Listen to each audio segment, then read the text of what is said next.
Okay, it's been a while since we played The Longest Journey, and we actually left off in the middle of a puzzle last time. So before stream, I rewatched the end of that puzzle, and I tried to make some notes on what I think the solution is, just so we can kind of get the gears turning and we don't spend half of Yukapo's subblock remembering how to do it. So we have this cool puzzle where we're trying to use a fantasy phone system, basically, on this island. I think this is our save file here. Making sure that the time is right.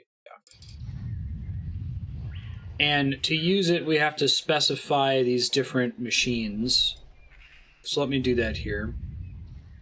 My notes, this is the one with the tree. This should be our starting point. So I think we want the top one to be the S, and the bottom one to be... It's a triangular hole, like a keyhole. It's a creature with large ears.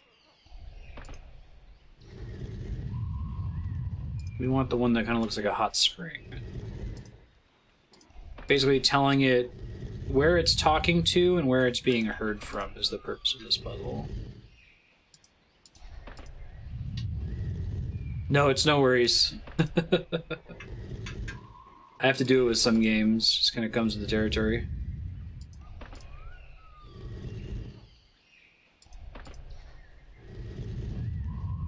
It's kind of fun too. Hole, like a keyhole.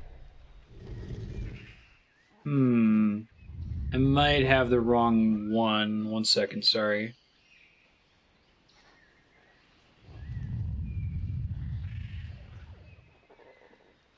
Oh, whoops. Okay, I know what to do. I flipped them. Just needs a better memory, right? Yeah, the bottom one has ears, the top one has a mouth, so it's saying, and each of these areas is connected to one of these symbols, so it's saying which statue is it hearing from and which statue is it talking to, right? So what I'm trying to do is wake up the sleeping giant who we can hear in the background there. Okay. And then the top one I think needs to be the hot spring looking symbol.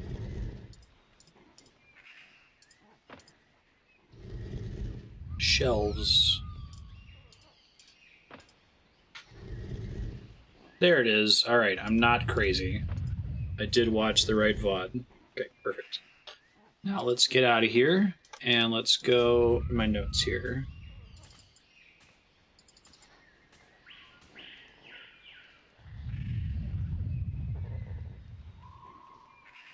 Oh, I have to take the key with me. Right. I kept forgetting to do that last time. Got it. So I think we have to go to the beach. Looks like a real sailor. Arr, matey. You tell him, April. Whatever you say.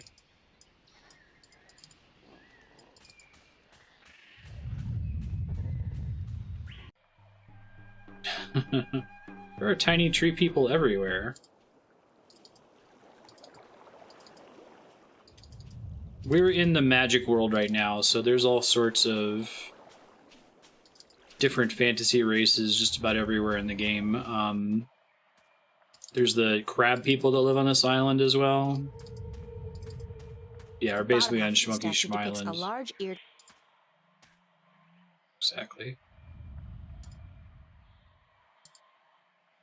Take this guy, stone key. And for the beach, I said lower wheel is the S again, top one is an arrow. Okay.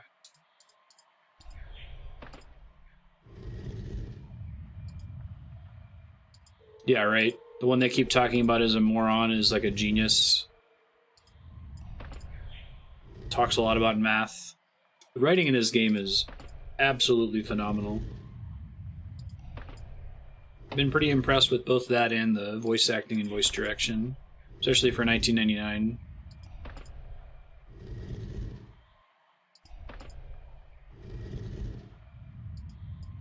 Slot spring. Where's my S?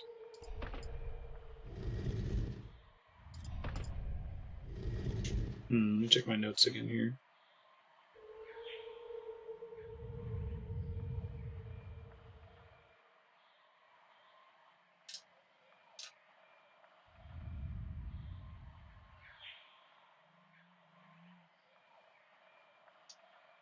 Oh, I flipped these. My bad.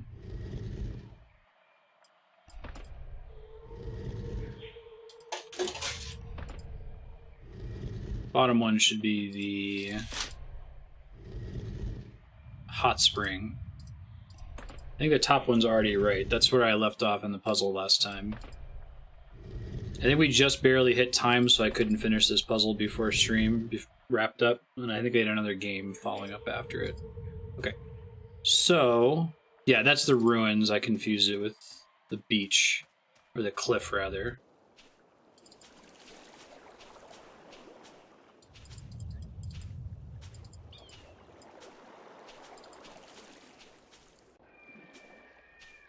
It's another one of those magical public telephone stacks.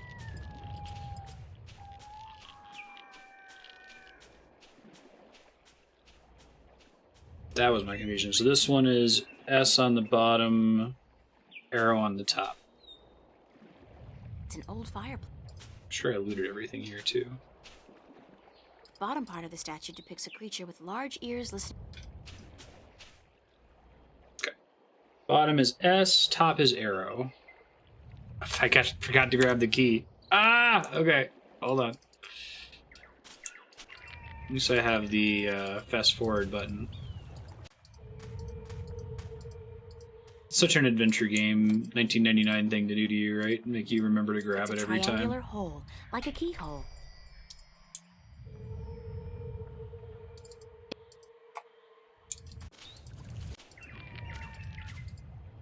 Bottom part. Give me the key. There we go. Okay.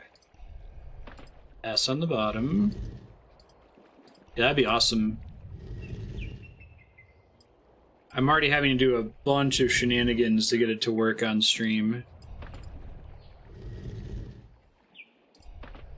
Fortunately, I don't have to run it in a virtual machine anymore. The only game that really requires that now is Red Alert 2. Which is crazy because, like, EA sells it as a modern game in a modern pack in the Origin system.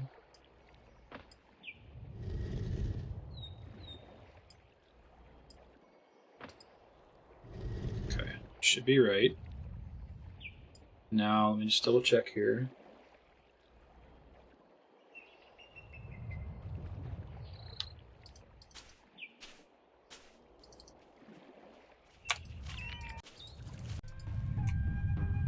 Where's the big tree?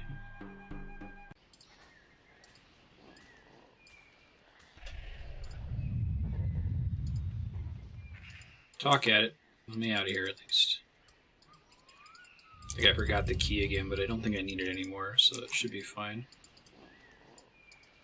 Uh-oh, did I lock up?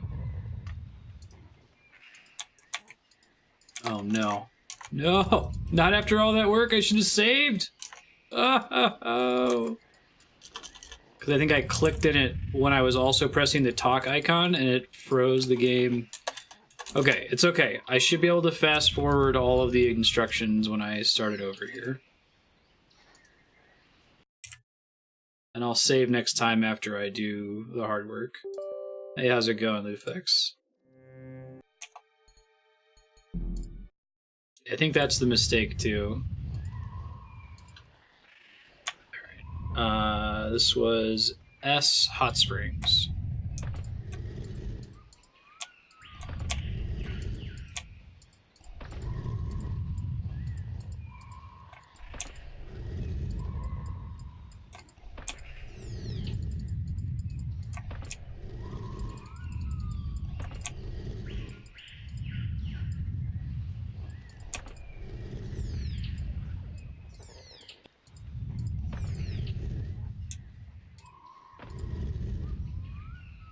Looks like the fast forward doesn't actually speed up that animation too much, but at least I can get between areas quickly enough. I love Emo Phillips. He voices a really great character on Adventure Time.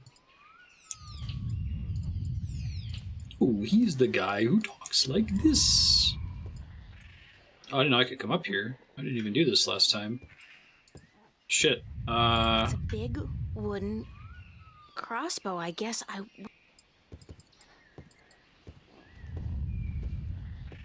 If I could somehow get across to that path on the other side, I'd probably be able to make my way into the Alatian village. That's probably what the giant's going to help me with. Okay. Yeah, he's in UHF as well. Need to watch that movie again. It's pretty great. Okay, hold on. Video games. Gotta go get the key back. It's so contrary to my expectations. See if I forget the key on the next path too. At least I can get back there really quickly with fast forward. Key. Cliff is tree symbol on the bottom, which is the S, and arrow on the top. Video games are the worst. Who even likes these things? I know, right?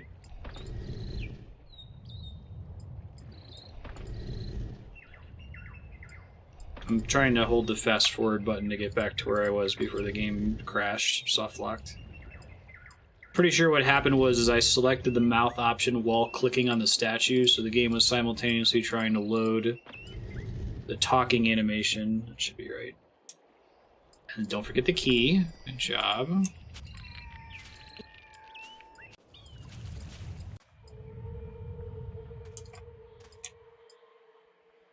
Yeah.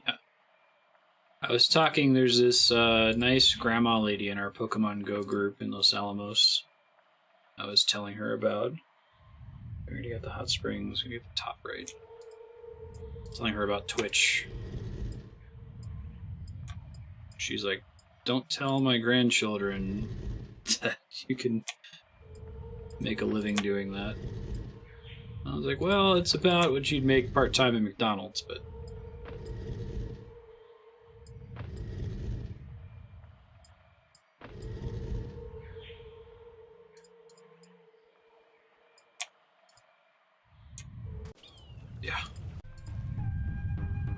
Yeah, I said that too. Actually, she's very, very sharp, so she intuited. She's like, I bet that that's a lot harder than it sounds if you're not just sitting on the couch playing video games. Like, that's pretty true.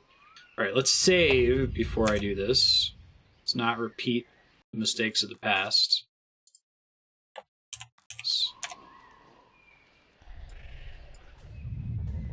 Hello? Hopefully I'm right.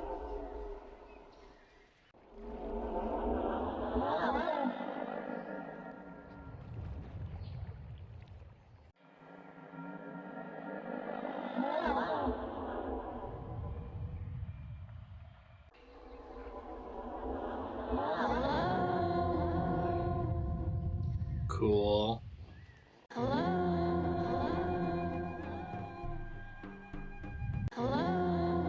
Yeah, we're gonna commit the mistakes of the future, exactly. Wake up! Wake up! Wake up! Wake up!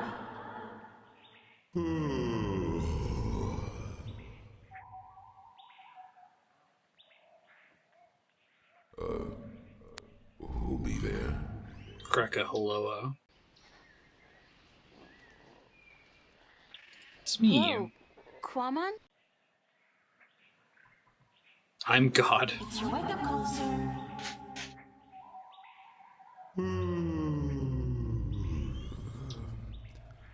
How long Quamon be asleep? Really long, turns out. About a month. I think you should have such a nice for it. What be the use? Quamon be an outcast. No one like him. I like you. I need you for my quest. Where are you, Quamon? That be a secret. Quamon want to be left alone. Could you please stop snoring? Quamon be snoring? No one ever tell Quamon he be snoring. But then Quamon always be sleeping by his lonesome. No woman like Quamon.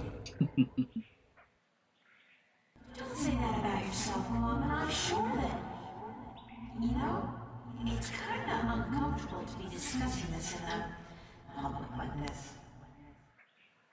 Yes. Trixie. Everyone be hearing about Quamon now. Very manipulative. Do you want to talk about your problems? Face to face? What be the point? I'm a good listener, and I'd like to be your friend. That'd be the point. Quamon not sure if he want friend now. Wonder if you could make this story into like a mini series, or if it needs to be a video game. Please let me be your friend. Why? Because I'm lonely too. I don't really know anybody on this island, and I need some help. Well, Quamon be wanting to help, but... Okay. Miss 420. Quamon be your friend and talk to you. My secret place be in the ruins of the old temple by the wells. Follow the stream up from the rock beach and go right where it branches. Thanks, Tom. I'll be there as soon as I can. Yeah, I think I agree, Kupo. The puzzles are fun. But, like, the core story, I think, could work as a miniseries.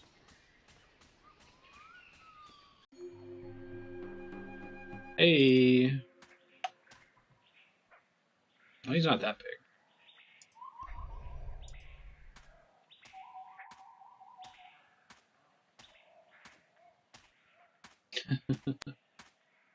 Six. Whoa! Six. You are big. You're just about the biggest person I've ever met. The mistranslated Quamon number be of the a beast. freak. No one be liking him. I didn't mean it that way. I just meant... April, you know just what to say, don't you? I'm sorry. I like tall guys. Really, I do. You be the only one then, because no one else want anything to do with Quamon. I'm very lucky that Andrea did not make a cut and say that she would only date people taller than her, and she's like 6'1". The way she phrases it is very romantic. She's like, what? If I did that, that would unnecessarily reduce the cross-section of people that I would be able to date. How did you come to be on the How did island? you come to be on this island? That be a long story. Yeah, this is one of the most compelling fantasy Do you want settings I've Quamon seen. to be telling you? If you tell me a story is fantasy, I tend to roll my eyes and be like, okay, well, like, what makes it different from every other garden variety fantasy story? But I really like the setting here. I like splitting it up between Stark and Arcadia. Sure, I have time. Tell me the story. Many long moons ago, Quamon be happy. He be working at the circa in Coruscant, where he be big attraction. What did you do? Quamon be the world's strongest man. He be popular. People come to see him from all the Northlands. Some even from east of the Bay of Fire. But then there be an accident, and the circuit tell Quamon to leave, that he be dangerous, and that no one be paying to see him anymore. What kind of accident? The fantasy is more like dark fairy tale fantasy too, The breaking of large rather rocks than like with his swords and fist. sorcery. Everyone would applaud when the rock be breaking. Then one day, the Caliph be at the circa to see the performers. He be saying, Quamon, I hear of him breaking a large rock with his fist. This I want to see. But my performance be over that day, and there be no rock to break. So the circa ringmaster Oberon, he be saying, let's get a rock in here, any big rock at all. So they bring in this rock that Quamon never be crushing before. Quamon not be sure if it is a good idea, because rock can be dangerous when it breaks. But Oberon be saying, this you must do. The Caliph wants to see we do not disappoint the Caliph of Coruscant, or we lose our heads. So Quaman break the rock, and when it breaks, What happened? there'll be large pieces of rock flying everywhere, and one piece be hitting the Caliph and one his son. The Caliph be not seriously hurt, but his son be unconscious and bleeding from the head. That They sucks. say, Quaman, run, get away from the Circa and Coruscant, or the Caliph will have his head. So Quaman run, and he get passage on ship leaving that night. When the ship Poor passed this Quaman. island, Quaman be jumping into sea and swimming ashore. And now he be here. For how story focused this game is, it's actually not so bad to play episodically because each individual chapter feels like it's its own self-contained story that's kind of connecting into a bigger whole.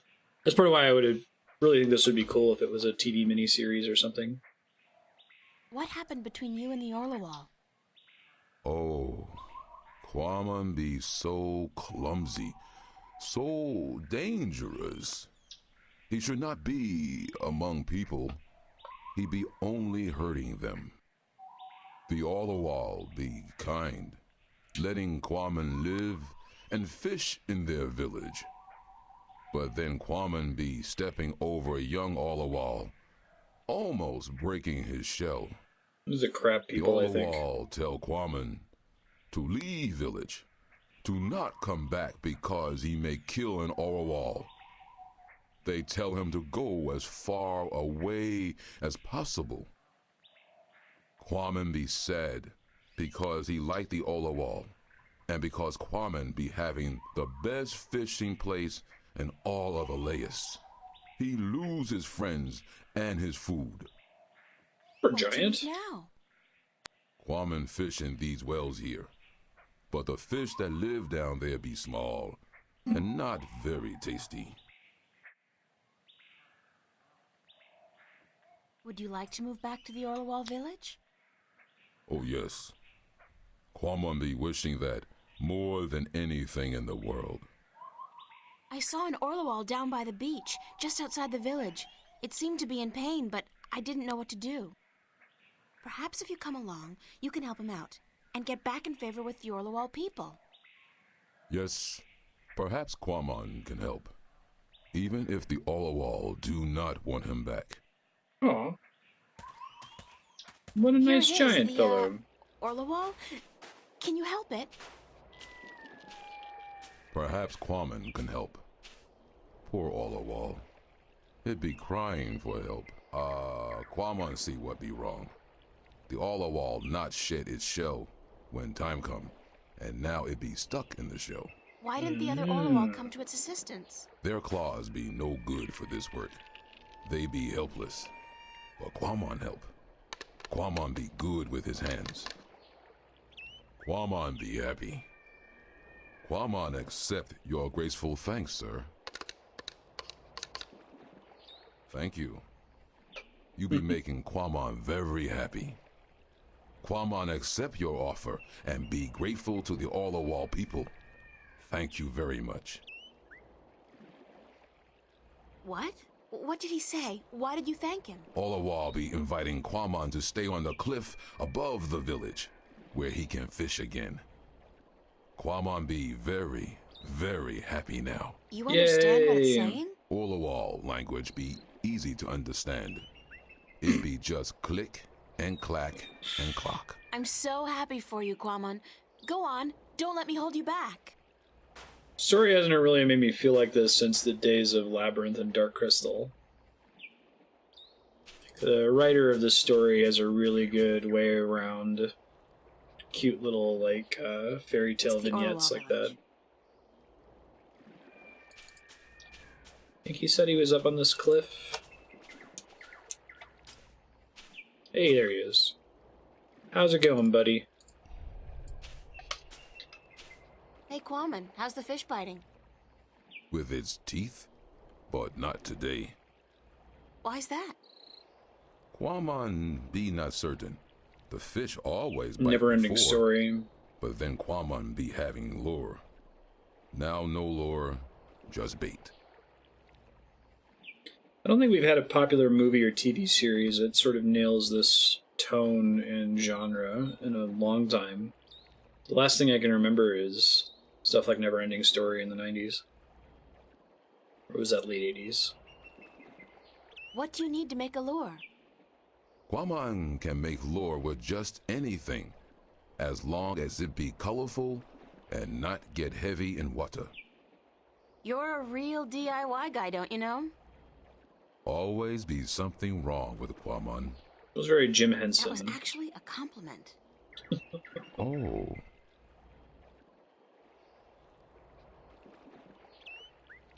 Something colorful that won't Are you sink. happy now, Quamon? Quamon be happy. Yeah, that's what... He be wanting Apparently that's fish to exactly bite. how But if they do not, Guillermo del Toro Quamon wanted to still make The be Hobbit. happy. Dark fairy tale. Can I borrow your fishing rod? Quamon must catch fish first, Dark so he whimsy. can eat. After Quamon catch fish, April can borrow fishing rod. Happy fishing. Thank you. Just want to import that version of it from an alternate universe, I know, right? I think dark whimsy is the way I would put it, where it's like there's this clear and constant sense of very real peril, and there's no telegraphing that characters have shields, right? Like sometimes you can do children's fantasy where it's like, oh, I'm not worried at all for any of these characters because the way the story's written, I know that no one's ever going to be in any real danger. But even something like The Hobbit is written in a way where you're like, as soon as Gandalf leaves and they go into Mirkwood, you're like, oh god, what's going to happen? Alright, colorful and won't sink. Not my credit card, not my photograph, not my plastic, maybe? Should sink. No. How about Mary, flute, pocket watch, wood sink, coin, Bondo stone, candy wrapper, maybe? Really? Okay, game. Could this That's wrapper fair. work as a lure? Yes. Yes, with some work. It'd be perfect for a lure. Now Quamon can make one, and hopefully catch many fish. You can do it, bud. I believe Hello, in you. Quamon. Hello, April. Happy fishing. Thank you. It's an old fireplace. Hmm. Quamon is fishing.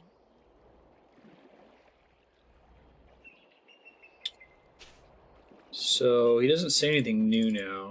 Maybe we need to let him go at it for a bit. Hello, Quamon. Hello, April. Happy fishing.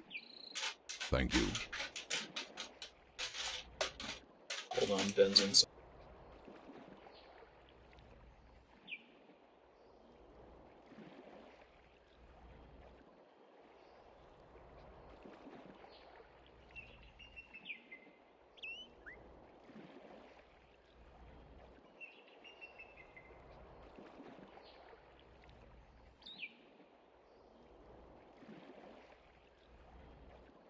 It was Marty being bad. I might have to go clean up their mess in a bit if they keep making noise with it. I'll keep an eye on it though and let you guys know. Alright, well, he won't say anything new. The crab is gone. See if there's It's anything another in one of his those glade. statues come phone booths. They must have been popular in their time.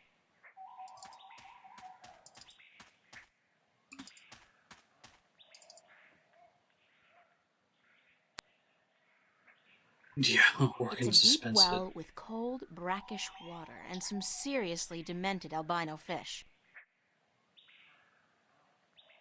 Oh, maybe there's nothing here. I thought maybe I could pick something up after he left. Alright, well, I'll go check the other maps here, making sure there's not a pixel hunts.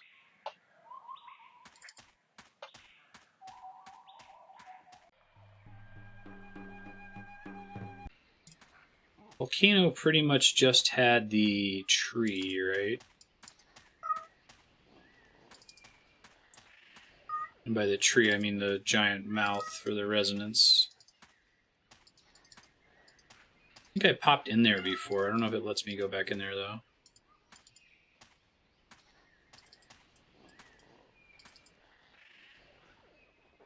No, doesn't look like it. That's a huge tree. There's a large object in the tree crown. That's a... So I can go trying to see the large object in the tree crown. Might be talking about the crossbow, which I only just found last time. What was that exit? Somewhere up here. Climbed up to it by accident. I actually realized it was in there. Climb the tree. Yeah, that's the thing we saw. It's a wooden crossbow. It's a wooden crossbow. I don't think I can cross here.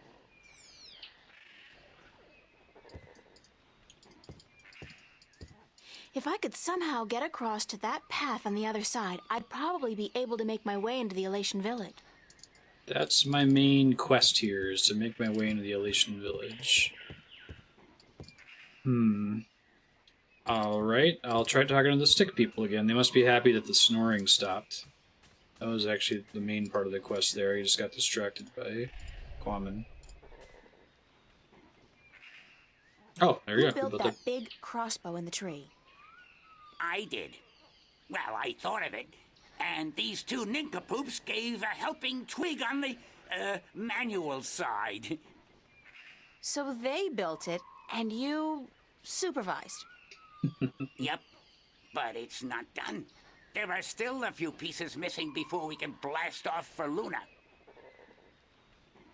Did you say blast off for Luna? That's what I said, Lunar. As in the moon? The same. You intend to go to the moon using that thing? Lunar cannon. And yes, that's the plan. You guys are loonies. If by loonies you mean visionaries, then yes, we are. How come you're not working on your lunar cannon now? Because of that infernal noise is why. But Quammen has moved back to the orlowol village. He's not going to disturb you again, trust me. Really? How the heck did that happen? Nah, I don't care. The important thing is we can work again. Thanks, lady. No problem.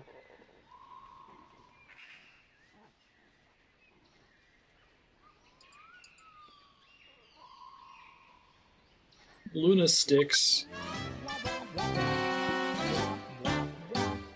The Stick Brothers have been some of my favorite characters in this game. This game's just a great cast of characters, though.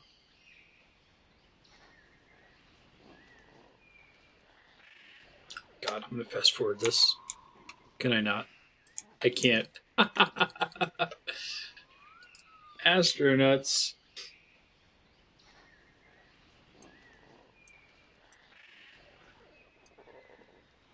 Serp is missing out on prime bad puns.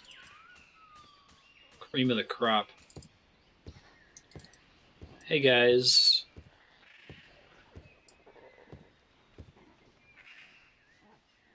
Can't talk. Busy.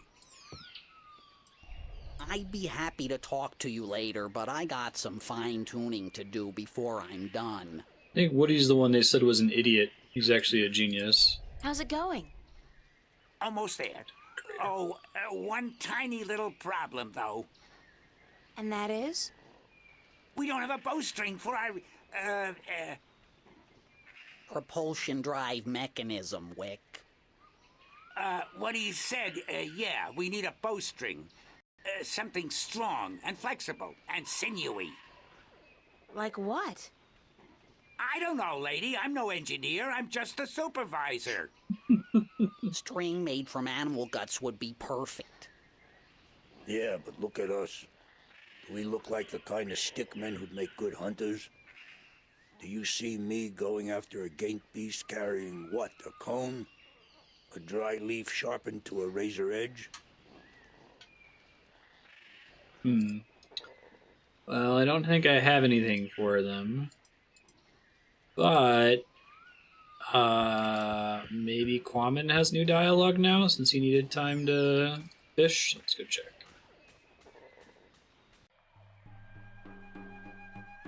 Offered not. That's pretty good.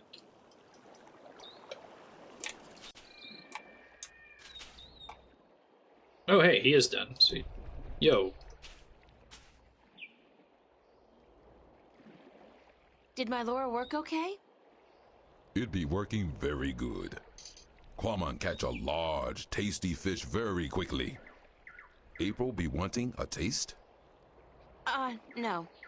No offense. I'm just not too fond of seafood. Marty. This not be seafood. It be human food.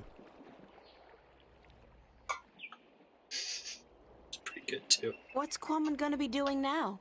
If he keeps doing that, I'm Quammen going be to have to go sitting take a here 2-minute until break to the clean up the sun mess he sets. made. Then he be going to sleep. And tomorrow? Quammen be deciding that when he wakes up in the morning. Man, you got relaxing down to a fine art. Quammen not be knowing anything about fine art. He be a Philistine. I'll see you later, Quammen. So will I. Goodbye. It's one of my favorite We'll See lines in Final Fantasy VI. Do you like art? No, Philistine. I'll see you later, Quammen. So will I. Goodbye. Alright. There's a bunch of new stuff here. Fish bones.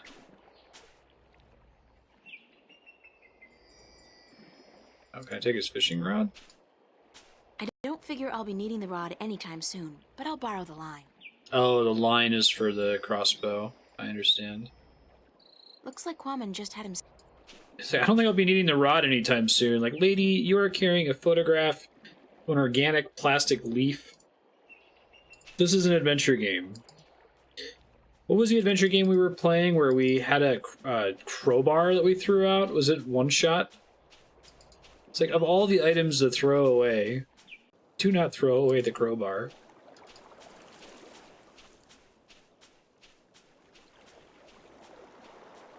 Hold on to all the other junk in your pockets. So we want the tree.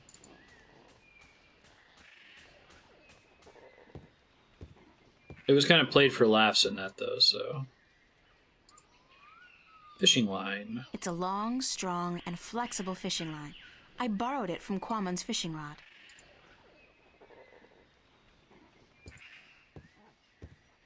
Can you use this as bowstring for your, lunar cannon?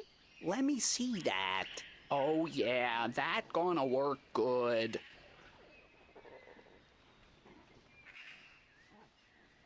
The cannon's just gonna get me over to that All path. right, listen up. It's pretty I convoluted. got us what we need. Gotta And go now wake up we've a sleeping finished this damn giant cannon. so that he can Go to help work, a people. crab man. Give us a few minutes, lady, and we'll be all done. So I can give him a candy wrapper so that they can make a lunar cannon crossbow to shoot me like 20 feet across a gap.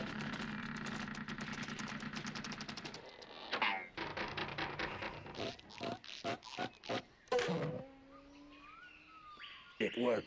Of course it worked, you wood-brained fool. I built it. Are you done? Yes, ma'am. The lunar cannon is now ready to be tested. Okay. Well, Well, what? are you gonna do it? Do what? Test the cannon. Me? And get myself killed? I think not. But go ahead, be my guest. I don't think I'll fit in there. That ain't my problem. Yup, the cannon is done. I feel like sleeping for a year or two. I think who Woody reminds me of. His voice actor sounds very familiar. I don't think he's actually the person he Hey. all reminds done. me of. and Wick did absolutely nothing. As usual, aside from shouting a lot and kicking mine and Woody's arse. Can I test the cannon?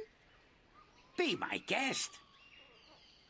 Okay. According to Wick, it's a lunar cannon. Apparently, it's powerful enough to send a stick man to the moon. Oh, sure, in a Jules Verne novel, perhaps. Which way did he go, boss? Yup, the cannon is done. I feel like sleeping for a year or two. I could hear that. Very Mel Blanc. Alright,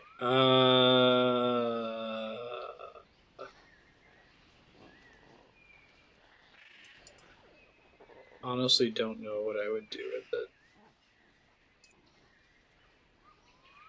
Can't use the talisman. I guess I could use the coin? Doesn't make sense either. Fishbone, maybe? No. It's the stickman's lunar cannon.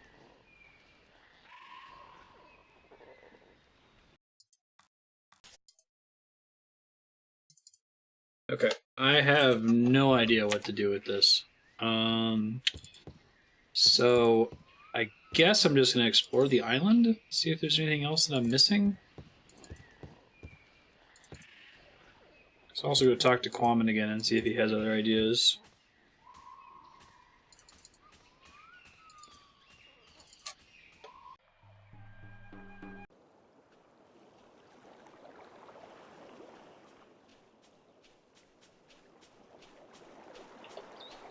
I guess if you guys see anything that I might be missing, feel free to call it out. Or if you have any ideas.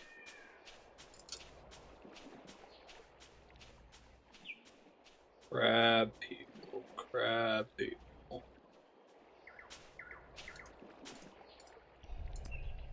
I'll see you later, Quammen. So will I. Goodbye. Nothing new from him. Shelves. It's Quammen's fishing rod. It's Quammen's fishing rod. Might be Quammen's fishing rod. Fast forward to that stage. Shipwreck debris. Just trying to do a...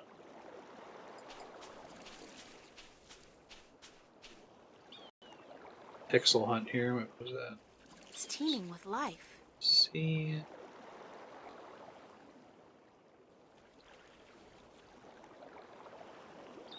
No, I don't think there's anything here.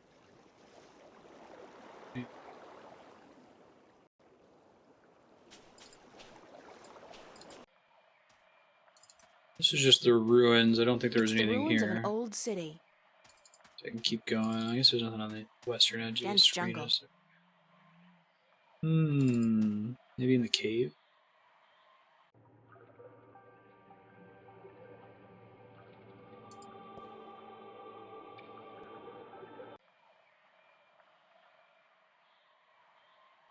Oh, can I use that?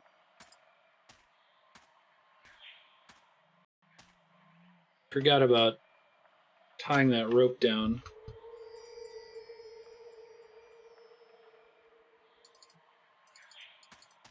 Actually, I'm surprised I didn't think of doing, well, I totally forgot it was there, but I'm surprised that wasn't the solution to the crossbow instead of the fishing line. See if that does anything.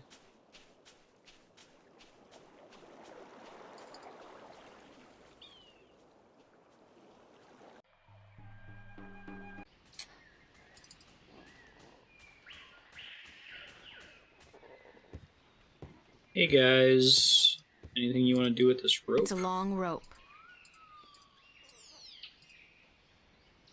Without a hook, there's not much point in shooting the rope across. It's not going to tie itself to the tree. Without a hook. So can I combine it with something and make it into a hook? The bone? Okay, game. Whatever. That's fine. I'll just place the hook along the bowstring, like so, and let the rope trail behind it. Okay, we're ready to fire. Go for it. No, it is far from the least sensible thing to happen in the game. Can I test the Broken cannon? Age. Be my guest. The Broken Age kind of has that feel to it. I only played an hour of it on Serp Subblock a while ago. Actually, Tim Schafer is pretty good at nailing dark whimsy, I think. Hey, very nice. Progress hype. It's the bird people, finally. Can you help me across? You are human, and we don't allow human strangers into our village. If you wish to trade, let us know where your ship is anchored, and we will send traders to you with our merchandise. I don't have a ship, and I didn't come here to trade. I came to talk to your leaders. I'm sorry, but I'm we the don't chosen allow one. strangers into our village. Actually, I am a trader. Where is your ship anchored? In, Coconut Grove? There is no coconut grove on Elias. It would have been funny if there was. So, I'm not a trader, but I am a friend In of the tiny Alatian pieces on the people. beach, exactly. We don't know you. There is no friendship between strangers, human. Don't your people have a prophecy about a stranger? Don't your people have a prophecy about a stranger who comes without a ship? Or something like that?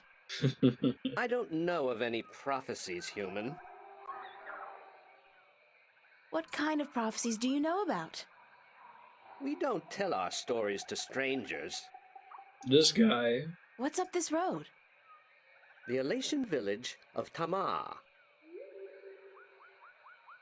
Where's the Alatian village of Tamar? Up this road and into the volcano. Isn't it dangerous to live inside a volcano?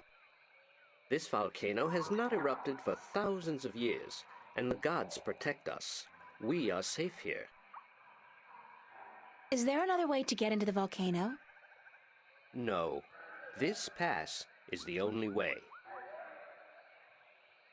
I'm sure there's a secret cave somewhere that leads into the volcano. No, there isn't. There's always a secret cave. Not here. I love this guy. Are you absolutely sure there's no secret cave? Human, you talk too much, even for an Alatian. Thank you. Yes, but you must leave now. Thank you. Yes, but you must leave now. It's a leathery creature with wings, like a mix between a giant bat and a pterodactyl. Must be one That's of the cool. Alatian. It looks more like a warrior than a storyteller, though. I hope it speaks English. I mean, Altung. The all-tongue thing is pretty cool. There's a slight Updraft. updraft here. Is it going to use one of my magic The wind things? is channeled through that chasm down there and blown out and up here. Alright, maybe I can float over it. I've got the wind potion and the light as leaf potion. Seems like that was right. Oh, God, I think I'm gonna throw up. That was so not appetizing. Weirdest thing, though. Badadactyls. I do feel lighter. Like I lost 90 pounds. I can't even imagine what people would pay for this stuff back home. Whoa, I'm fly! Not. I guess I still weigh too much to be carried on that slight updraft. Slight updraft. Okay, so let's use the wind potion also.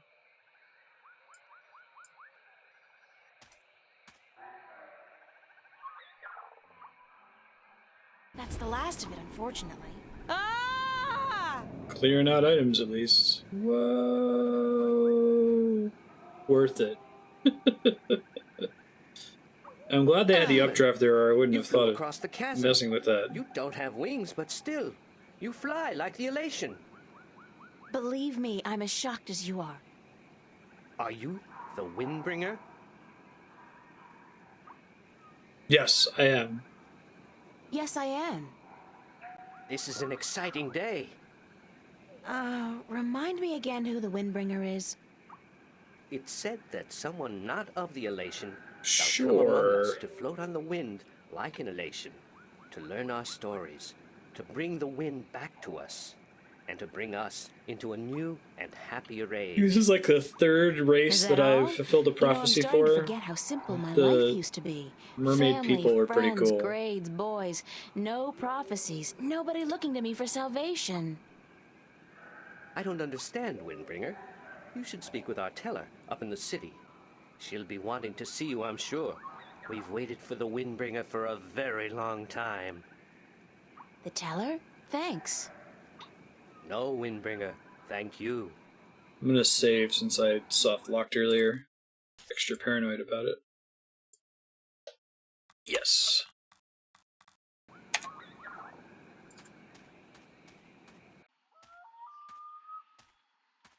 Oh man, let's make sure there's nothing back here first. No.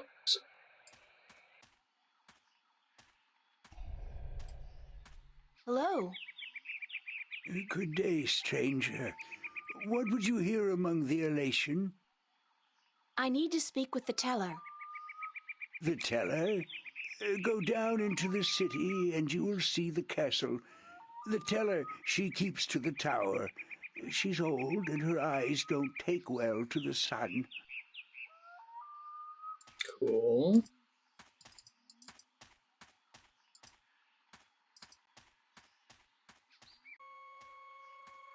Tell her yourself. Turns out she's just like a bank teller. She's not really important.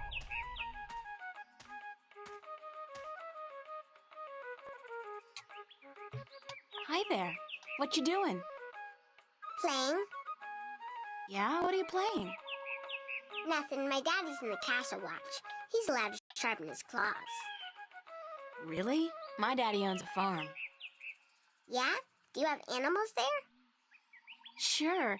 He has some cows and some horses and... What's cows and horses?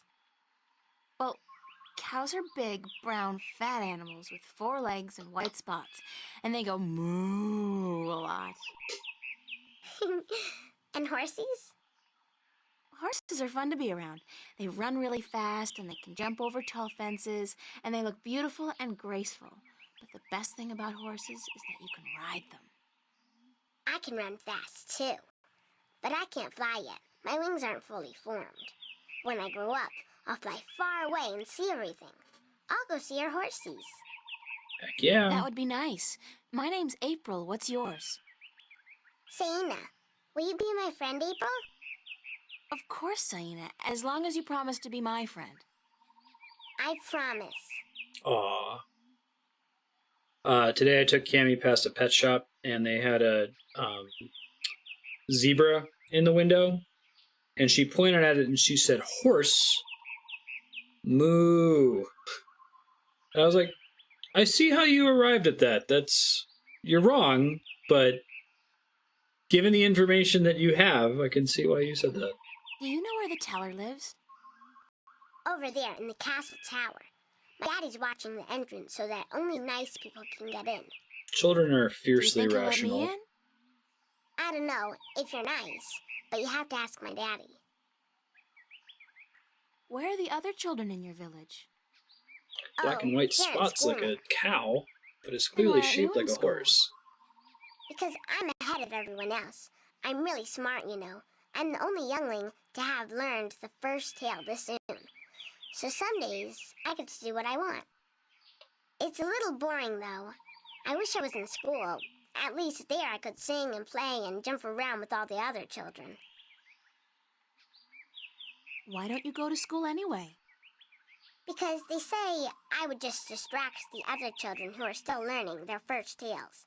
It's not fair. I mean, I get to play by myself and everything, but that's not fun all day. And my mommy's working on her pottery at home, and she doesn't want me disturbing her because she might make a mistake. But the day after tomorrow, I get to go back to school because then we're going to learn some more flying lessons. They're always a lot of fun, and I'm getting pretty good at that too. I bet. I wish I had wings like you do. Yes, they're very good to have when you fly. Have fun, Saina. Are you leaving? Yes, I'm sorry, but there are some things I have to do. Grown-ups are always too busy. I like that most of these fantasy races like disobey the traditional tropes in some way. Like you hear about, oh, it's flying people. And they're okay. It's mere traditional like Ruto bird people. Like, oh, they're like giant bats. Or the mermaids are all cannibals.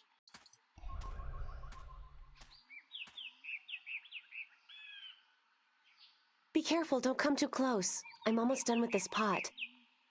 Sorry. Are you here to buy pottery? I didn't think traders were allowed up here. No, I came to speak with your teller. Really? I didn't know the teller spoke with anyone from the outside. You must be a very special girl. Supposedly. My name's April, by the way. Neema is my name. Neema of Ta'ama, the only Alatian village on Alace. I like your pottery. It's our craft. That and storytelling. But storytelling can't buy merchandise or food. Maybe. I know a lot of people who live by telling stories, although I guess that's kind of different. They are lucky then. Not that I don't enjoy making pottery. It's good to feel the wet clay between my claws, to shape it into whatever I wish. It's almost like creating a new life, I think. I don't have a husband yet, so I haven't tried. Have you? Do you have a husband and children? Working on it. Neither, thank God. I don't think I'm ready for that yet. I was 18 turnings this spring. I'm ready for a husband, but I've yet to court anyone who could make me soar on the winds. I think the men of Ta'ama are dull and timid. What about the guard on the road below the village? He's our age, isn't he? Isom? He's quite pretty, and his wings are big, but I don't think he likes me. He never looks at me or talks to me. That doesn't mean anything. He could just be shy. Didn't use pen. Maybe you could talk to him, find out who he likes, but don't say I sent you. Sure. Have you watched I their can do Fool Us show? It's one of my favorite you, reality April. shows. Thank you, Somebody who Neema. generally dislikes You're them. welcome, April.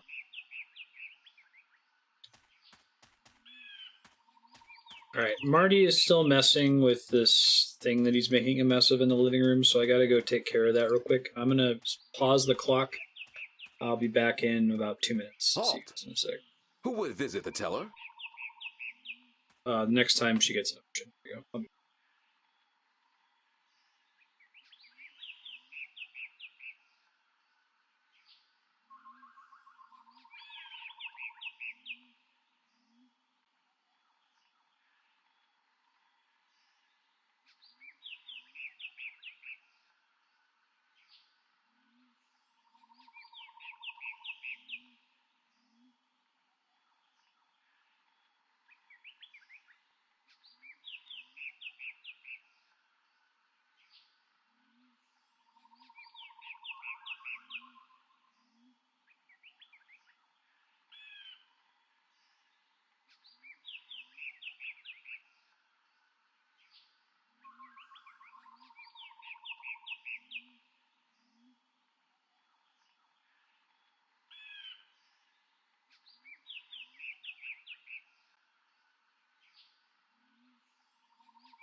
Alright, I'm back. Sorry about that.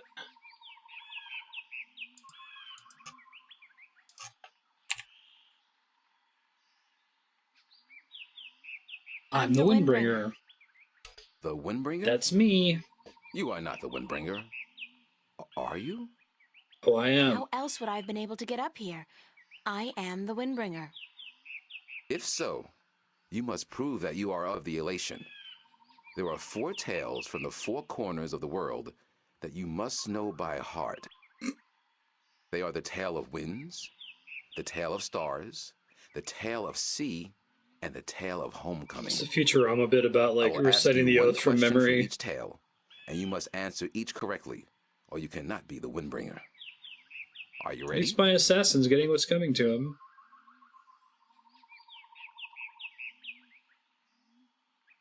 I think I need time to give me some prepare. time to prepare. Then return when you are ready, and I will test your knowledge of the 4 tales. Alright, well, I've got multiple NPCs to talk to. Well, maybe I need to make some notes for this. We'll see. We're going today until the clock reads 16:45 for Longest Journey, and then we'll be switching to Half-Life 2. Let me pull up Notepad for this. Hi, Saina. Hi, April. Do you know one of the 4 tales of winds, stars, sea, and homecoming? Yes, my mommy taught me the tale of the stars. It's Tale a really of pretty story. Stars. You want me to tell it? I'll mute myself while I type Please, what she's Saina, saying. I would like that very much. Okay. This is my tale, the tale of stars, and I tell it to you in my own words, as it was told to me by my teacher, in her words. In the small village of Jinjay near the rumbling hills of Onion, there lived a girl called Mona. She was a curious girl, and she would always get in the way of grown Alatian. Go play somewhere else, they would say to Mona, but she didn't want to play with the other children. She wanted to be where the grown-ups were, to see what they were doing, and learn from them. But one day, after getting many complaints from the pottery makers and guardsmen and traders and soldiers in the village, Mona's mother told her that she wasn't to interfere with the grown-ups anymore, and that instead she could go play with the other children, or sit still and draw or work with clay. But Mona was always curious, and now, since she wasn't to be among the grown Alatian anymore, she decided to go exploring the forest that lay just outside of the village of Jinjay. She had many times been forbidden to enter the forest because it could be a dangerous place, but Mona was very curious. Of course she wasn't planning on going far into the forest, but then her eye caught sight of a white flufftail hopping through the tall grass, and Mona, curious as ever, gave chase. The flufftail ran away into the forest, and Mona followed, blind to where she was going, and interested only in catching the white flufftail so that she could keep it as a pet. But then, after a good while, the flufftail disappeared into a hole in the ground, leaving Mona alone in a small clearing, somewhere deep inside the forest. She was exhausted after running after the flufftail for so long, and as she looked around the clearing at the unfamiliar trees and flowers, she realized that she hadn't been paying attention to where she was going. Not for the first time her curiosity had gotten the better of her, but this time it was serious. Mona was too young to fly, and she had very little sense of direction, and chasing the white flufftail had made her dizzy and tired. It was getting darker, and Mona was all alone in the deep, dangerous forest, too sleepy and too scared to be able to go anywhere. Mona curled up with her wings wrapped around her under the leaves of a tree and began crying. Soon it got really dark, and somewhere, not far away, wolves started howling at the moon. Mona was so scared she was petrified, but after a while her exhaustion got the better of her, and she fell asleep. She woke up when she heard a voice calling her from somewhere far above. Looking up at the starry sky, Mona saw a vision of the spirits of 5 tellers gazing down at her. "You have let your curiosity lead you astray," said one. "You are lost, and you deserve to be lost," said another. "Poor little girl," said a third. "We will help you home," said a fourth. "But remember this," said the 5th spirit. "We will lead you back to your village and to your mother only if you promise us one thing." I promise, said Mona. Whatever it is, I promise I will do it. Very well, said the first spirit. You will make the story of this night into your own tale, and you will call it the Tale of Stars.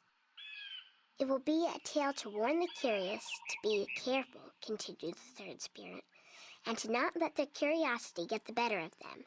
And, said the second spirit, to remind the Alatian that the spirits of their tellers watch out for them when they most need it.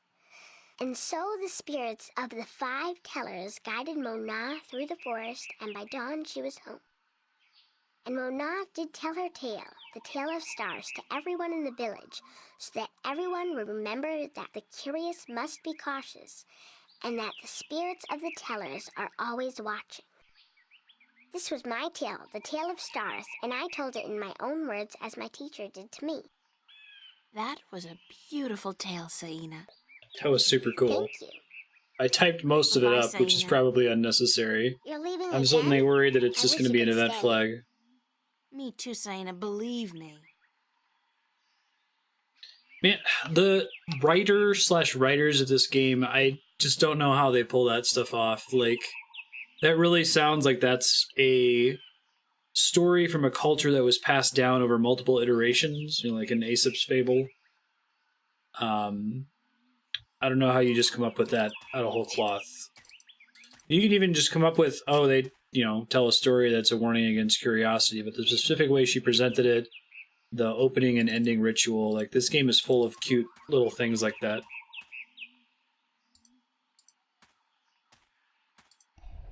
Which reminds me that I'm a garbage writer by comparison, right? Hi, Neema. Hi, April. Do you know one of the 4 tales? Can you tell me about the 4 Do we you do? know one of the 4 tales of winds, stars, sea, And then and meet homecoming? again so I can type. I had to learn the tale of homecoming. It took a long time, but I think I got it now. I'm better with pottery than I am with the tales, unfortunately. Do you want to hear it? Please.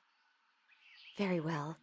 This is the tale of homecoming, my tale, and I shall tell it in my own words, as told to me by my teacher, in her words, and by her teacher in turn. Moran was a handsome young Alatian man with strong wings and a hardy beak. He lived below the white cliffs, where the water was salty and the fish plentiful. Moran was betrothed to Inara, the loveliest girl there ever was. She was fair and slender and tall, and her eyes were the clearest shade of blue. But Moran was hesitant to enter into union with Inara, to become her husband and to give her children. He would always come up with a new excuse for why they had to wait a little while longer. Now, Inara was skilled at pottery, but even more so with stories, and the teller of the village had many times asked Inara to be her apprentice, to learn all the tales, so that someday she could take over as the teller. But Inara refused, knowing that if she did accept the teller's offer, she would never be able to marry Moran, because a teller cannot have a husband nor children of her own. Her refusal to become the teller's apprentice was unheard of, because who could refuse such an honor? But to Inara, love was more important. Her love for Moran was beyond honor, beyond reason. But despite Inara's love, Moran was still hesitant. And then one day he told Inara, "I am traveling on a pilgrimage to the far shores. I will be gone for some time, and while I am traveling, and in accordance with our traditions, I will be freed from our betrothal. Not until I come back will the bond between us be renewed." It was not unusual for a young Alatian man at that time to go on a pilgrimage, and the bond between the betrothed would often be cut while he was away, to be formed again upon his return. But Inara was heartbroken, because she had thought that Moran would soon want to marry her. When Moran saw her tears, he said to her, "Do not weep. When I come back, I promise I will marry you. Just wait for me, and stay with your pots, to make the time pass quickly." And then Moran left on his pilgrimage to the far shores. Many years went by, and Moran had exciting adventures on the far shores. But by and by, he began to long for home, and for Inara, and now he had finally realized that he loved her, and that he wanted to marry her. But when he returned, he could not find Inara amongst the pot makers. He went to visit her family, and they told him that, after waiting for many years, Anara accepted the teller's offer of apprenticeship. And that when the teller left on the last wind during the previous winter, Anara herself became the new teller. Angry, Moran made his way to the teller's nest, and when he saw Anara, he said to her, "You promised me you would wait." But Anara did not say a single word in answer. She just turned around and lifted something wrapped in leaves from the cot behind her and gave it to Moran. Moran unwrapped the package, and inside he found an old pot, cracked and broken in two. "What is this pot?" he asked. "And why did you not wait for me like I asked you to?" And finally Anara spoke, and she said to Moran, "I made this pot for you, my dear Moran, when you left, because I wanted it to be my marriage gift to you. But when many, many years passed, I finally realized that you did not love me the way I loved you, and to live hoping otherwise would be death." "But I want to marry you," cried Moran. "I came back." But Anara just nodded at the broken pot in Moran's hands and said, "Like an old pot that is left without care, a heart may break in two, and a broken heart can never be mended." And so Anara turned away, never to speak with Moran again, and Moran's heart, like the pot that was left untended, broke in two, because absence makes a heart brittle. This was the tale of homecoming, my tale, and I told it in my own words as told to me by my teacher, and as I will tell it to my student when the time comes. Bye, Neema. Goodbye, April. That's too good. I'm actually really interested why the writer or writers decided to make this a video game. It's really good. Does this dude have another tale for me? There's exactly 4 elations and 4 tales. And I've been typing almost the entire text of the tales, and it's probably just going to be an event flag. It's not going to matter. Do you know one of the 4 tales of winds, stars, sea, and homecoming? Mine is the tale of sea, human. Would you mind telling it to me? I would be happy to do so. This is the tale of sea, told in my own words, as it was told to me by my teacher in his words, and to him by his teacher in his words. This was a very, very long time ago, when the Alatian were a strong people, and we could spend days riding the hot winds above the seas. We hunted fish then, and we were at war with the Merum, the wet-tails. Acalis was one of the strongest warriors there was. His claws were sharp and long, his beak pointy, and his teeth strong. Acalis was admired by everyone in his clan, and because of this, he was cocky and arrogant. So one day, the teller of Acalis city asked him to perform a very important and very special duty, to bring a sacred jewel to the teller of an Alatian town across the sea. This particular jewel was very important because it signified a union between the 2 towns, and it would benefit the people of both that it was delivered safely and promptly. Acalis grinned and told the teller that he would deliver the jewel both quickly and safely, and that she was not to worry. But the teller did worry, because Acalis was young and too sure of himself. But she wanted to test him, and to teach him that sharp claws, a pointy beak, and strong teeth are not all a warrior needs, that a warrior must also be wise and careful. So Acalis set out across the sea on his flight. It was on the 4th day that he spotted something in the water that caught his attention, and forgetting his duty and following his curiosity, Acalis dived towards the water to investigate. When he came closer, he saw that there were Merum in the water, foolishly hunting close to the surface, and Acalus saw an opportunity to again prove his might as a great warrior to his people, and to capture the fins of a few wet-tails. But this time, Acalus' arrogance got the better of him, because the Merum had set a trap. As he dived towards the Merum with his claws, a spear shot up from the water to hit him.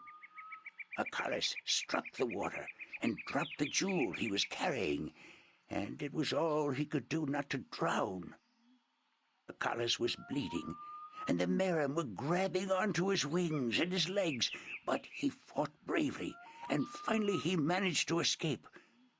But even though he now lived, he was dead inside, because the shame of losing the sacred jewel would always be with him.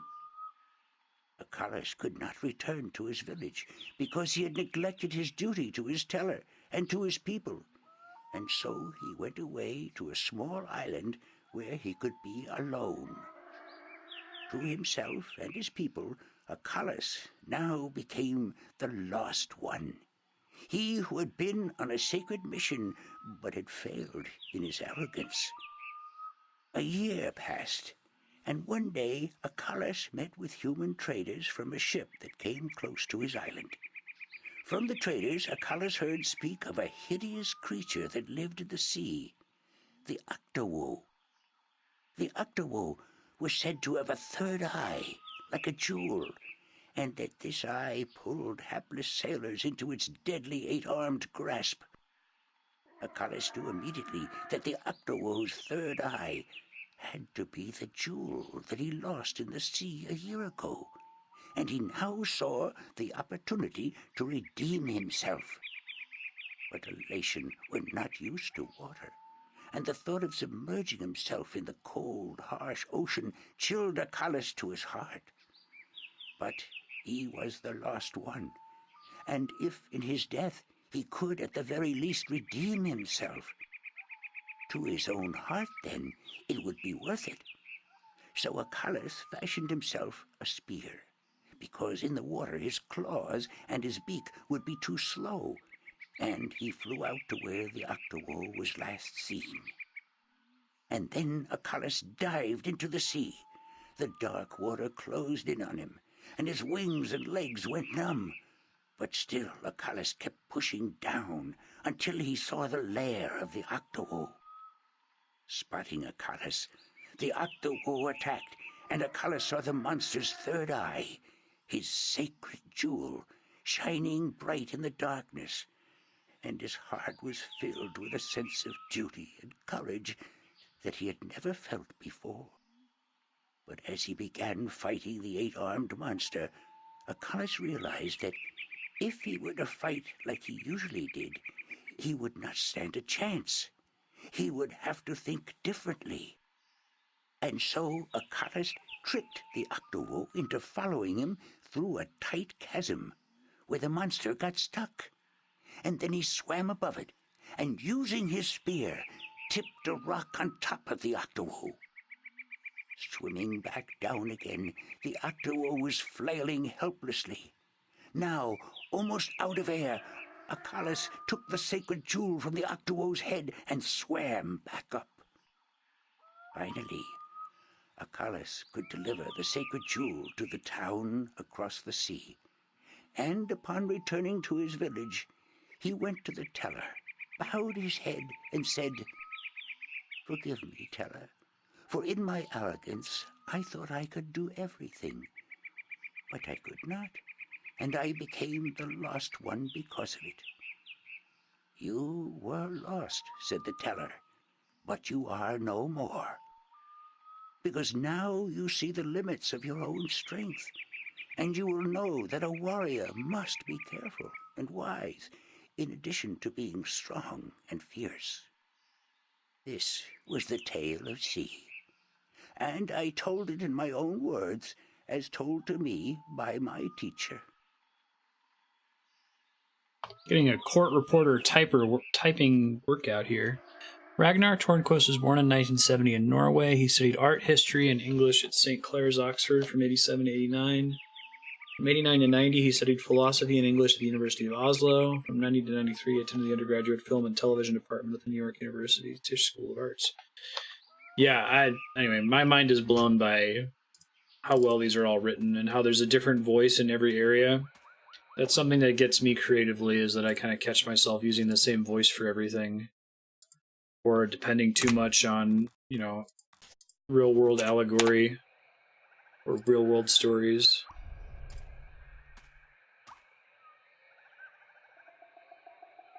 So, Isam, that's your name, isn't it? Yes, Isam of Tamar. A good-looking guy like you must get a lot of attention from the girls, right? Are you asking me for courtship? Me? No. Wings don't do anything for me. No, I was just thinking, maybe you had your eye out for somebody special? I'm without a mate. The women of Tamar are cold and unfriendly, and whenever I try to talk to one of them, she ignores me.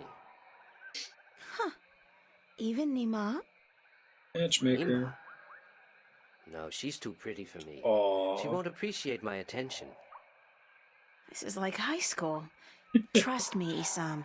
You go talk to her one of these days, and I'm sure you'll find you have a lot in common. Just be yourself, okay? You think so? Perhaps you are right. I will do as you say, Windbringer. Thank you. Tell me the final tale of the winds. Do you know one of the 4 tales of winds, stars, sea, and homecoming? Mine is the tale of winds, Windbringer. Do you wish to hear it? Very much. Then I shall tell it. This is the tale of winds, my tale, and I pledge to tell it in my own words, as told in turn by my teacher. In the village of Karan, in the mountains of tall winds, there lived a young Alatian woman named Iwana. Iwana had one desire above all others, to soar higher and farther than anyone else. And even though her wings were no broader, nor her body sleeker than anyone else's, she pursued this foolish desire without rest. And as time passed, she did soar higher, and she did fly farther than the other young Alatian in her village, and her name became known far and wide amongst the tribes of the mountains of tall winds. But still, Iwana was not happy. She was not happy because, in her vanity, even though she was a better flyer than almost everyone else, and to her eyes, she was still not good enough. She wanted to be so much better than anyone else that she would be remembered for all time as the best flyer amongst all the Alatian. And so one day, Iwana decided to climb to the top of Mount Bakta'ana, the Tower of Light, and to soar from those giddy heights to the ends of the world. Her friends and her family pleaded with her not to, because every Alatian knew that to soar from such heights was dangerous, that at such heights the air was thin and the winds treacherous. But Iwana would not listen, and on a cold and clear morning she climbed up the Tower of Light to the rock and the ice at the very top. From there she could see to the ends of the world. And it brought tears to her eyes to know that now, finally, she would be greater and better than any Alatian before her. And so Iwana spread her wings and leaped off the mountain. Those who watched her from far below said that for a split moment Iwana soared, and she soared higher and farther than any Alatian before or since. But then the treacherous winds caught a hold of her, and the thin air made her plummet towards the ground, and to fall to her death amongst the rocks at the base of the mountain. In her vanity, Iwana could not see beyond her desire to be the very best. And vanity always stands to fall. That was the tale of winds, my tale, and I told it in my own words, as told to me in turn by my teacher. So it's warning against vanity, curiosity, arrogance, and neglect, it sounds like. Okay, I'm going to save my game before I try to turn these in here. I basically typed verbatim all 4 of those stories, which I'm expecting to have been totally unnecessary, but hey, maybe it'll pay off. Who knows? Halt! Who would visit the teller? That would be me. Are you ready for the questions now? Yes. Yes, ask me the questions. In the Tale of Winds, which mountain did Oh, Ivana man. fall from in her vain attempt to fly higher and further than anyone else? I am prepped for this. Oh, but the other answers are obviously wrong. Boo. All right. Mount Bactaana, the Tower of Light. Wasn't worth it. That is correct. In the Tale of Stars, what did Mona see in the sky that helped her find her way home? Spirits of 5 tellers. Damn it. The spirits of 5 tellers. That is correct. In the Tale of Seem to be Sea, essay questions, what right? creature did the Lost One battle in his quest to recover the sacred jewel? Octo. The Octawo? That is correct.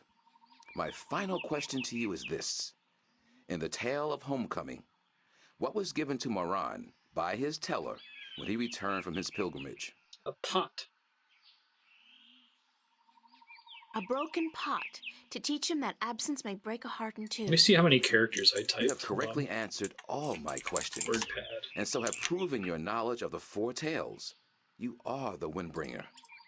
The teller would see you presently. Sweet. I thought I could see word or character count in WordPad. Is that not true? Go talk to them.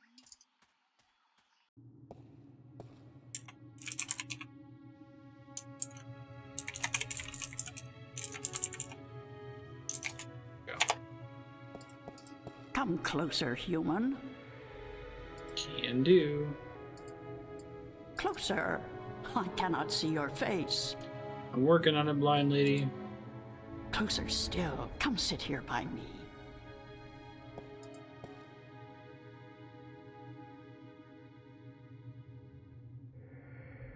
There you are.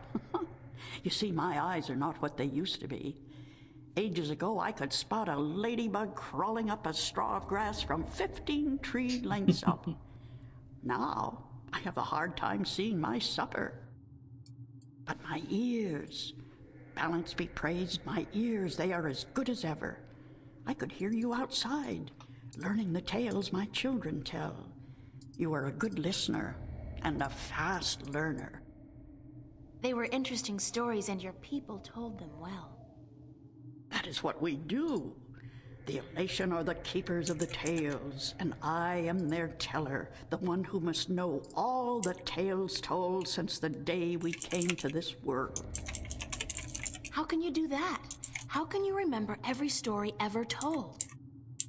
The secret is to tell them often and to tell them in your own words, not the words of your ancestors. Doesn't that mean that the stories change with every generation? Yes, as all tales must. Change is important.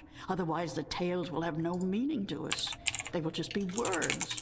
And we do not care about the words. We care about what the words tell us. How long have your people been telling stories? Since the beginning, human. Since we came to this world a long, long time ago. You're not from Earth? From Arcadia? Not according to our tales. We came on a great wind before the divide, when the earth was one and humans had yet to learn of magic and science. But we were a different people then, and the tales we tell from that time are vague and incomplete.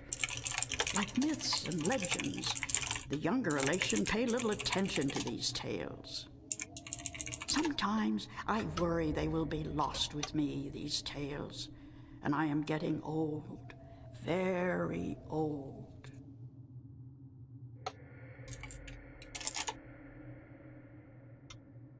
I came to you to find answers to some important questions.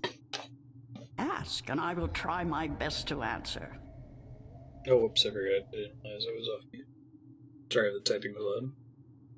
You heard of an ancient god or dragon that lives beneath the sea? Have you heard of an ancient god or dragon that lives beneath the sea? Draic. Once, long ago, when my people lived in harmony with the Merim, there were stories of an old god worshipped by the Merim who resided deep in the darkest depths of the ocean. According to legend, the old god had once brought the Merim into their realm, into the ocean, and he was now sleeping, resting before the journey back. Back where? To a great ocean amongst the stars. When the time came, he would gather the Merim and bring them home with him, back to their world, to their ocean. Strangely enough, we have a similar tale.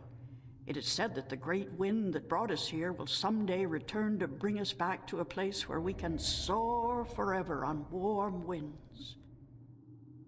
Like heaven. In a way, perhaps, but without the need for any of us to die. The great wind will just sweep us up and carry us away.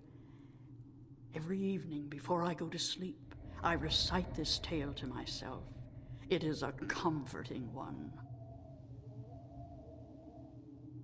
What do you know about the draic kin? The kin are numbered 4, or so our tales tell. 2 in this world, 2 in the other. The mirror world, the white and the blue, the red and the green. Do you know where they are? No, the tales never say. The kin are elusive. They keep to themselves. I have never seen one myself, and I doubt any of my kind has. The tales do say that our past and our future are tied to the fate of the kin, but how I would not pretend to know. This is one tale that is yet to be told. Do you know anything about the Guardian's realm? This is human business.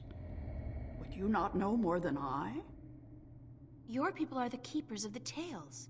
You remember more than humankind has forgotten. Please, I need to hear what you know. That is very little. The Guardian's realm is home to the Guardian in his tower. No one is permitted within except the Guardian who was, the Guardian who is, and the Guardian who will be. And of course the draic kin, who were instrumental in its making. Have you ever heard of the existence of a hidden entrance to his realm? Oh, yes. Yes, I have heard tell of such a thing, though I would not know where it is. I gather that one of the kin may be able to tell you. Thank you. I don't have any more questions. I am glad I could help you with some answers. I'm the Windbringer.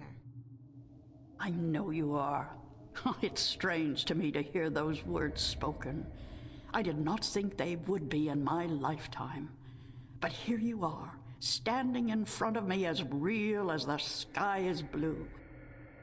I'm sorry I have to ask, but what is it that the Windbringer is supposed to do for you? I did not expect you to walk in here and have all the answers, child. The balance has both blessed you and cursed you, and it has sent you here to do what it wills. The Windbringer is said to be the first sign of the great wind that will take us away from here. For a long time, the Alatian have lost the strength they used to have. Our bones have become weak, and our wings fragile. Where we used to be able to soar for days on strong winds, we are now using our legs to walk rather than fly. Why this is, we do not know. 10 yen. You know of the reason for this? I'm just guessing, but it makes sense. Go on. The tales also say that the Windbringer will unite us with our past and end the age-old strife. I know. You must make peace and be reunited with the Merim. You share a common ancestry. I have always thought we did. The tales were too similar, the signs clear. But my people, they will have a difficult time understanding why and how this can be. If you don't, both the Alatian and the Merim will die out. When war broke out between your people and you were forced to move up into the mountains, it compromised a precarious symbiosis. A substance called Tanyan was abundant where the Merim and the Alatian lived in close proximity. It brought fish and heat and light to both your people. But now, living up in the mountains, your way of life, your diet, your customs and habits, they've all changed. And that's probably the cause of your brittle bones and fragile wings. Then we must make peace with the Merim and restore the balance between us, so as to strengthen us both and prepare us for the journey that will surely come soon. When our sitting is over, I will speak to my people, and I will elect one representative from the Alatian to meet with the Merim in the place of your choosing to open a dialogue.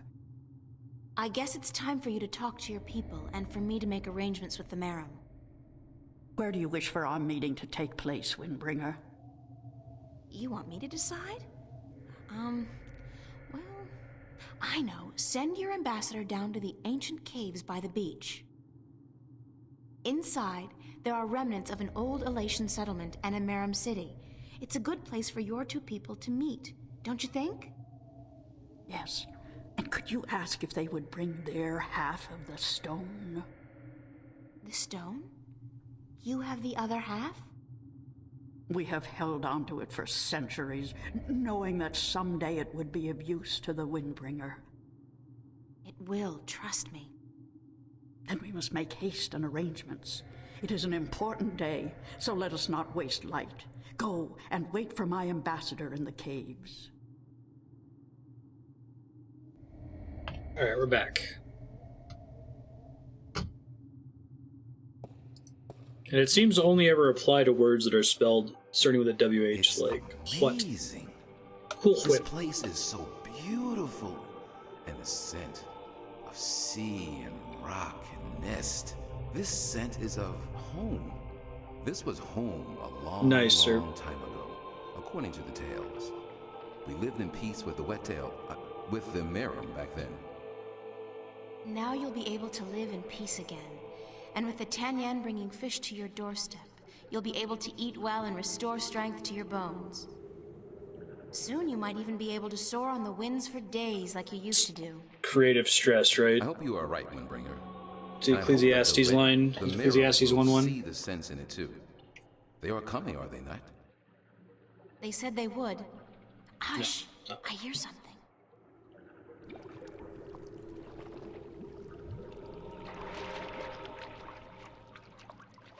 We are here, Water Stiller, as was promised.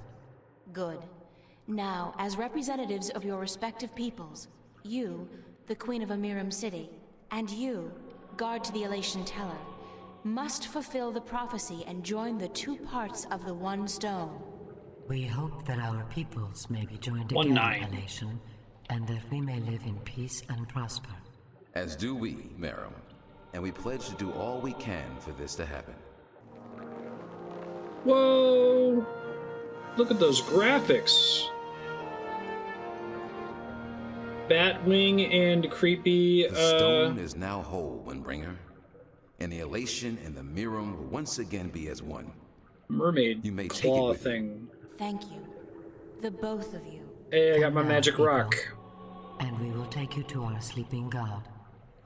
May his wisdom guide you and lead you down the right That path. sounds a little creepy. I don't know if I want to go talk to the sleeping god. Oh man, more FMVs. Those graphics. Alright, she can breathe underwater now, so this is fine. Yeah, right on.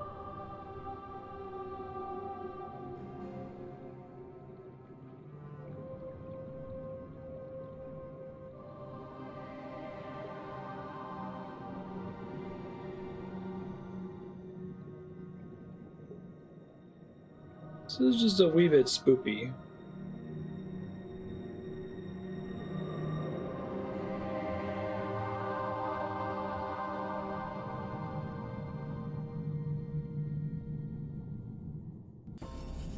Okay, so I'm going to save here, and I might need to come back to this save.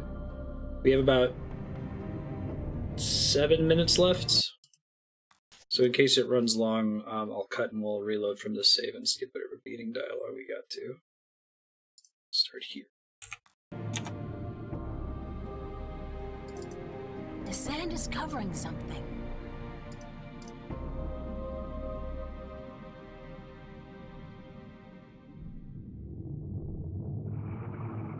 Whoa. It's soft and spongy.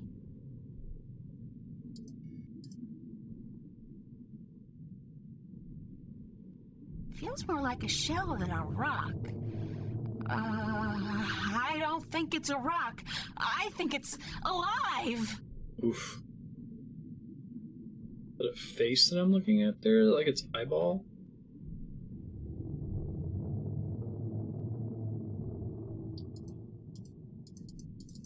Can't do anything with the It's soft and orifice. spongy. Nuclear weapons. It's some kind of organic substance. Sailors. Mandi, the language of Chinese. Black car. Metal Gear. Metal Gear. Hello? Is anybody in there? Spooky. Well, I guess it's an invitation of sorts. Go in that thing.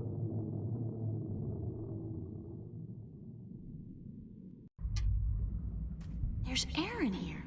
And it's dry. I swear I'm never taking a bath again. It's a giant eyeball. That doesn't look like a natural protrusion. It's too big and round. I know you. Cool. Do not be afraid. I'm pretty spooked. I know what you are. You do? Yes. The processing effect on his voice is really cool. What would you hear? Reminds me of Sovereign, Aspect 1. I do not like to be disturbed. I wish to be left alone. I wish to rest until the day of ascension. Right, you go. This is fine. So this guy might be one of the dragons. I'm sorry to disturb you, but I need some answers. Everyone needs answers. Everyone has questions. I am not the oracle. I cannot answer all your questions. I don't expect you to answer all of them, but I was hoping for an answer to at least some of them. Then ask and be gone. Are you a dragon man? What am I? What do you mean? You said you know what I am. What am I? You do not know. Then it is not I who should teach you about your heritage. You must make this discovery on your own. Listen, I'm tired. I'm wet. I'm at the bottom of the sea, and I'm breathing with the help of a polyp stuck in my esophagus. So just cut the Buddhist bullshit about a journey of self-discovery and answer my question. Please? Your question has already been answered. Thanks, bud. That is all I will tell you. Your journey began with an answer. It is only now that you know the question. Oh, it's like Hitchhiker's Guide. That's so not helpful. But thank This you. is Jeopardy. I'm looking for a jewel called the Dragon's Eye. Yes. I have one such jewel. Can I have it? Guess that's it. Take it. Are you sure? Take it. It is yours now. It is part of your destiny. Okay. Tell me if it hurts. Arlie. What is the Day of Ascension? The day when the kin return home. When my siblings come to me. And we rise toward the stars. He is a dragon. He's a blue dragon. For our journey back to our great. This is the beginning. This is the Day of Ascension. That's pretty cool. So you're going back to wherever it is you came from? They're pretty big then, the dragons. Eventually, when everything is ready. I think it is his actual eye. When what's ready? I will not. I need to know where I can find the gateway to the Guardian's realm. I didn't mean to skip that line. So you come to me.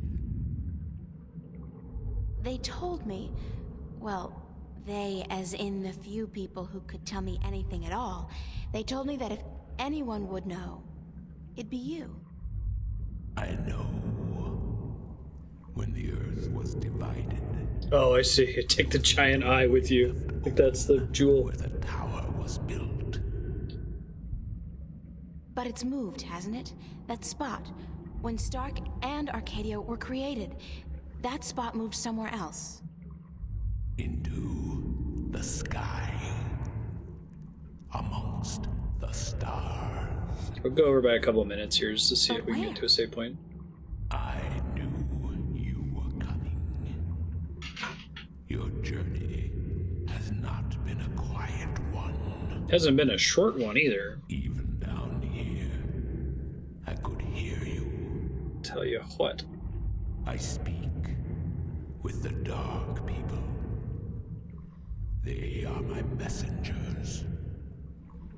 They prepared a map for you with the entrance you are looking for. Cool. You knew I was coming and why? Then, okay, I know this is probably a futile question, but why didn't you send the dark people to me earlier? You could have saved me a lot of time and hard work. You are afraid of time and hard work. Oh man. No. Dragon But burn. it's the principle of it, isn't it? No, it is not. You had prophecies to fulfill. You had a purpose. Bring my children together in preparation. This was important. And for that, I thank you. Now, I wish to sleep. You said something about a map? The dark people have it. They will meet you. I will bring you to them. What? Now? Yes. Hold on.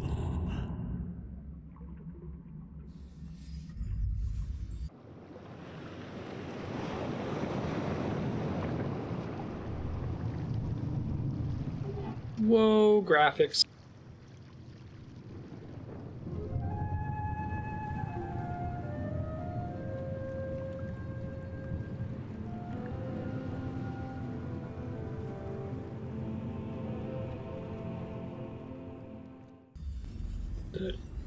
All right, look at that save point right there, ready to pick up from next time. Yeah, so next sublog we'll just cut it like 3 minutes early. All right, and we'll be back in a few minutes with Half-Life 2. Thanks, guys. See you soon.